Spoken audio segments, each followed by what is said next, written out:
guys, may yellow na yung ibabaw kasi sa freezer nga nakalagay, oh. So, nag-yellow na yung pinaglagyan ng ating itlog. So, ito yung tinago kong itlog. Ito yung pinili ko lang. Ito ay 4 yung pinakamalalaking pinili ko. So, ito yung itlog kahapon.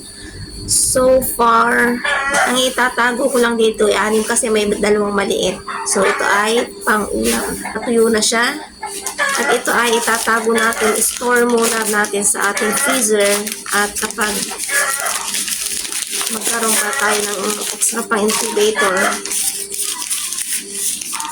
kasi hinihintay ko muna makapagpapisa ako. Kapag ako nakapagpapisa, lamig ng ito. Kapag ay nakapagpapisa na, order pa ako ng DIY incubator kasi ano naman siya, mura siya pag dalawang binili mo. Kaya, order ako at gagawa na lang ulit ako kasi pag bumili ka ng incubator talaga ay napakamahal.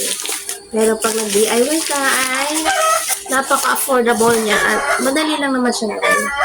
So, easy peasy lang mga guys. So, kaya tayo ay mag-store ng maraming itlog kasi hindi naman to nauulam lahat.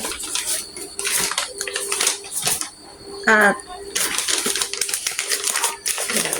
babahag lang natin ng isa-isa para hindi siya mag-umpugan sa baunan. So, pupunin ko lang ito sa baunan. Then, papuno na agad. Kasi nga, maliit lang ito aking baunan. So, sana ay init na. Kasi pag mas mainit, mas maganda ang production ng manok. Sabi nila. So, last one egg.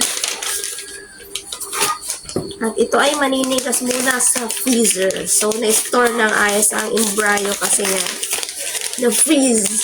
So, hindi na siya umano. Hindi siya nasura tulog ang mga embryo. So, ito siya.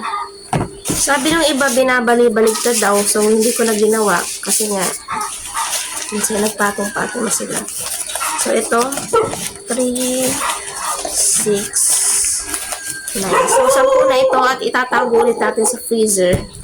So, store muna natin siya ng 1 week. So, napakadami na nun.